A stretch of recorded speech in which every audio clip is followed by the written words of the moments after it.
Everyone knows that in 1492, Christopher Columbus sailed across the Atlantic Ocean and found the New World. But what was he looking for? And what was his purpose specifically? The Europeans liked good food, and like most of us, they enjoyed improving on something to make it even better. This is why Christopher Columbus and other explorers in his era set off to find the trade route from Europe to Asia. This is what they were looking for: spices to make their food, taste even better. Now think about this. They like good food, they found a way to make it better. They set off in search of a way to make it better, safer, and they discovered America.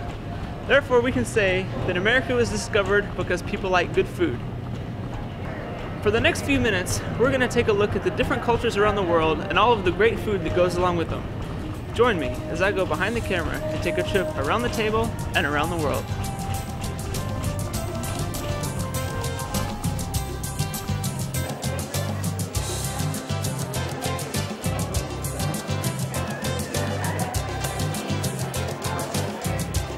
Here we are at a location that is familiar to us all, the cafeteria. The cafeteria is an integral part of campus life. The main appeal of the cafeteria is its convenience. The cafeteria offers American standbys such as cheeseburgers and fries, plus salads, ice cream, and other dishes on a rotational basis. When a customer is finished, they simply pile their dishes on the conveyor belt and are on their way. As we begin our journey, we head eastward to the land of Everest, Nepal. These students are celebrating the Nepali New Year by sharing traditional Nepali food. They are eating chicken chili, fried potatoes, and rice. The food was prepared the day before by a few very talented students who enjoy cooking. Lying on the northeast side of India, next to China, Nepal has an interesting mix of Indian and Chinese influences on its food. With the rice maker cooking away in the other room, Sundhia and Atin are in the kitchen cooking even harder. Atin is cutting onions for chicken chili and fried potatoes. Sundhia is making chicken chili. She says that it is a Nepali adaptation of a Chinese dish.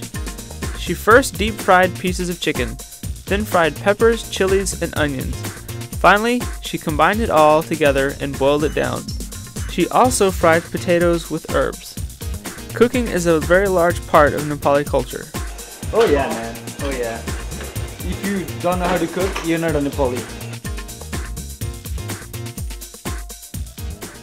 As we move further eastward from Nepal, we reach China.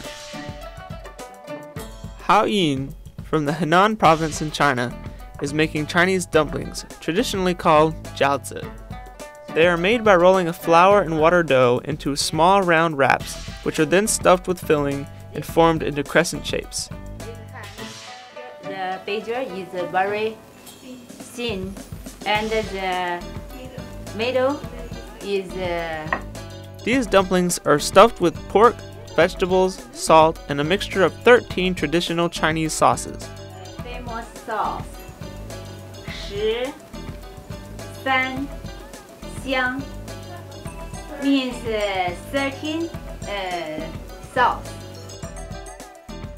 Once all of the dumplings are made, they can be either boiled, steamed, or fried. Hao Yin is boiling these dumplings, which is the most traditional way of cooking dumplings.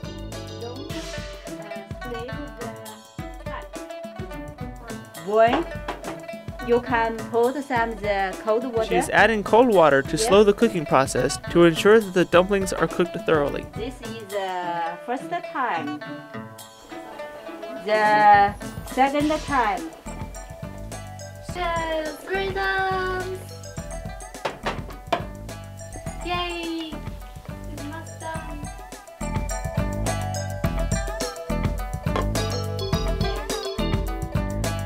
When the dumplings are cooked, they rise to the top of the boiling water, at which time they can be served. Yay! It's done!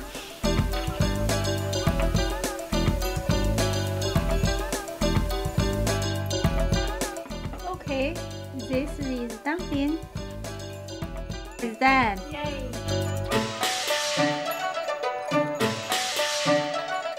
Today we are eating these dumplings with hot pot, or huogou, and beef tidbits.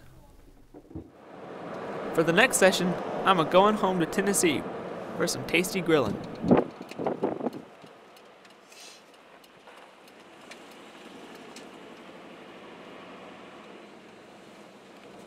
want to chop up some of these vegetables to make beef kebabs.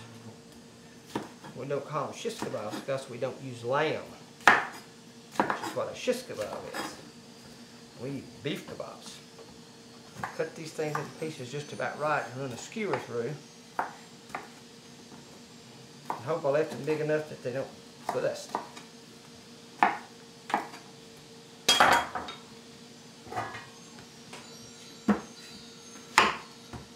Onions in chunks. We're also going to put tomatoes on here. Yeah. Now these mushrooms, we'll put those on a skewer. Chunks of tomato go on the skewer. Chunks of onion go on the skewer. Chunks of pepper go on the skewer. Salt and pepper ready to put on the meat. And green onions, we got these from a neighbor. Dirt and all. And we'll get to those in a minute. And we're going to use pieces of sirloin for the meat on these kebabs. Go ahead and sprinkle a little with salt. Rub that in. We're going to sprinkle it down with just a tiny little bit of black pepper. We ground the black pepper with a little pepper grinder earlier just to have it all ready. Not too much, to give it a little flavor. Once the kebab makings were cut up, it was time to go outside and build the fire. Our host used an electric coil under the coals to start the fire. After about 20 minutes, the coals were perfect. With the fire underway, it's time to go back inside and build kebabs. Piece of pepper. Then we go to a piece of tomato. Piece of meat. And then a piece of pepper.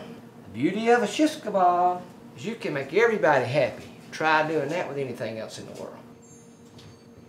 Piece of onion. One kebab ready to go on the grill. While we were inside skewing our skewables, the electric coil starter worked its wonders and left the coals perfect for cooking the kebabs.